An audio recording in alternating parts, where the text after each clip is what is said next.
In the grand shadow of Abraham Lincoln, a voice rose to meet the soul of a nation. It was August 28, 1963. 250,000 people gathered, their faces turned towards the Lincoln Memorial, their hearts beating with a shared hope for change. This wasn't just another speech, it was a symphony of hope, a powerful testament to the enduring human spirit. This is the story of that day, and the man whose words would echo through eternity. Dr. Martin Luther King Jr., he began, not with thunder, but with the solemn weight of history. 100 years had passed since the Emancipation Proclamation. Yet, as he declared, the Negro is still not free. He painted a vivid picture of a nation divided, a promise unfulfilled. He spoke of a bad check, a promissory note on which America had defaulted when it came to its citizens of color. The crowd listened, captivated. They felt the sting of injustice in his words, the deep ache of a dream deferred. "We cannot be satisfied," he proclaimed, "as long as the Negro's basic mobility is from a smaller ghetto to a larger one." Each word was a stone cast into the quiet waters of complacency, sending ripples of awakening across the country. This wasn't just a lament, it was a call to action. Dr. King reminded the world that the fight for civil rights was not a fringe movement, but the very heart of the American promise. He spoke of the fierce urgency of now, rejecting the tranquilizing drug of gradualism. He knew the path was fraught with peril. He had seen the fire hoses and the snarling dogs. He had felt the sting of jail cells and the constant threat of violence. Yet, his voice never wavered. He urged his followers to meet physical force with soul force, to rise to the majestic heights of nonviolent resistance. The marvelous new militancy, he said, must not lead us to a distrust of all white people. For many of our white brothers, we have come to realize that their destiny is tied up with our destiny. And then, the speech took a turn. It soared from the valley of despair to the sunlit path of righteousness. It transformed from a list of grievances into a prophetic vision. It was here that Dr. King famously declared, "I have a dream." This wasn't just a turn of phrase, it was the outpouring of a soul deeply rooted in the American dream. He dreamt of a day when his 4 little children would not be judged by the color of their skin but by the content of their character. A simple, yet profound aspiration that cut to the core of what a just society should be. His dream painted a vibrant tapestry of unity. He saw the sons of former slaves and the sons of former slave owners sitting down together at the table of brotherhood. He envisioned a future where the sweltering state of Mississippi, a place choked by injustice, would be transformed into an oasis of freedom and justice.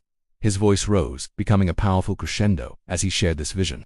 "I have a dream," he repeated, each time with more conviction, each time painting a new beautiful stroke on the canvas of a reconciled America. The words weren't just for the people on the mall that day. They were for all of us, for generations yet to come. They became a universal anthem for freedom fighters everywhere. Dr. King knew that true justice required more than just the absence of oppression. It required the active presence of equality and opportunity. He often said, "Injustice anywhere is a threat to justice everywhere." This was the philosophical bedrock of his movement.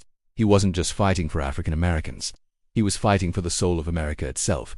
He believed that the destinies of all races were inextricably linked. He taught that true peace is not merely the absence of tension, but the presence of justice. His philosophy of nonviolence was not one of passivity, but of active, courageous love of force. He believed was the most powerful instrument for social change.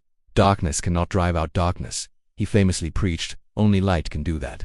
Hate cannot drive out hate. Only love can do that. The struggle was long and arduous.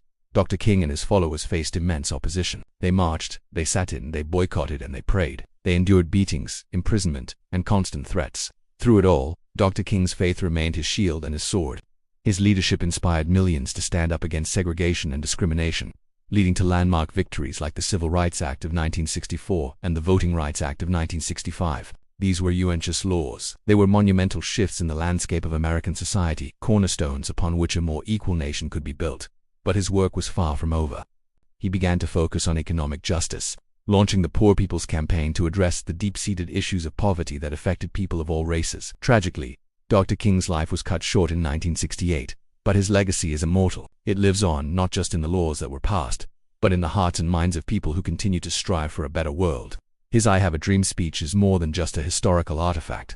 It's a living document, a constant reminder of the work that still needs to be done. His message of hope, justice, and unwavering love in the face of hatred continues to inspire activists, leaders, and ordinary citizens around the globe. He taught us that change is possible, that a single voice can ignite a movement, and that the moral arc of the universe, while long, does indeed bend toward justice. As we look back on his life, we are reminded of the power of a dream of a world free from prejudice, a world where we are judged not by our differences, but by our shared humanity. The final words of his speech that day at the Lincoln Memorial were a powerful call to let freedom ring. From the prodigious hilltops of New Hampshire to the mighty mountains of New York, from the snow-capped Rockies of Colorado to the curvaceous slopes of California, He called for freedom to ring from every mountainside, so that one day all of God's children, black and white, Jew and Gentile, Protestant and Catholic, could join hands and sing the words of the old spiritual, "Free at last. Free at last. Thank God Almighty, we are free at last." Today his dream is our charge.